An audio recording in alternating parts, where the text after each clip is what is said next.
রাজশাহী সাহেববাজার 0 পয়েন্টে শুক্রবার জুম্মার নামাজ শেষে মোনাজাতে অংশ নেন মুসল্লিরা।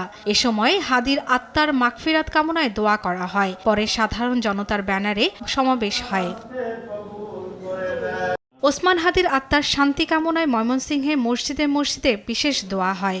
বাদ জুম্মায় মুসল্লিরা হাদির রুহের মাগফিরাত কামনা করেন।